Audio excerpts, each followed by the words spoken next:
বাংলার ঐতিহ্যের মুকুটে জুড়ল নয়া পালক। বাঙালির মিষ্টির ভান্ডারে আরো এক সংযোজন। অবশেষে জিআই তকমা পেয়েছে বাঁকুড়ার ঐতিহ্যবাহী বেলিয়াতোড়ের মেচার সন্দেশ।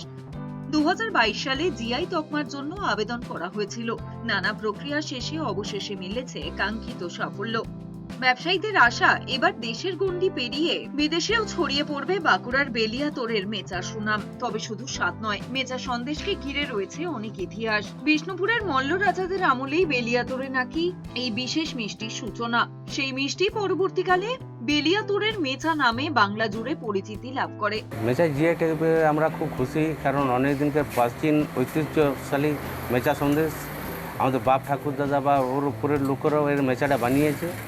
এরপর এই মেচা স্বীকৃতির জন্য আমরা অনেক লড়াই করেছি। যাক, অবশেষে মেচা জিআই ট্যাগ পাওয়াতে আমরা খুবই খুশি এবং গোটা বেলিয়াতোড় ব্যবসায়ীবাসী সবাই খুশি। আগে আমাদের দাদু বা দাদুর বাবা ওরা বিষ্ণুপুর রাজাদেরকে খাওয়াতো, এখন সবাইকে রাজা ভেবে আমরাই খাওয়াচ্ছি। আনন্দ মানে অতিরিক্ত আনন্দ যে আমার একটা জিআই সংস্থা পেয়েছি, এটা যে আনন্দ, এটা বলে তো বোঝানো। বহুত দীর্ঘদিনের পর অপেক্ষার পরে যে জিআই তকমা, এটা একটা খুব আনন্দেরই জিনিস।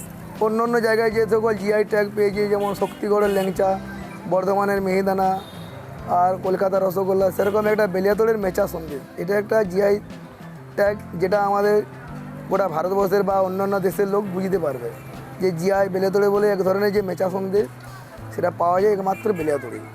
তবে মেচা তৈরি মোটেও সহজ নয়। সময় সাপেক্ষে এবং দক্ষতা নির্ভর এই কাজের কারণে এই মিষ্টি তৈরিতে নতুন কারিগরের সংখ্যা কমছে।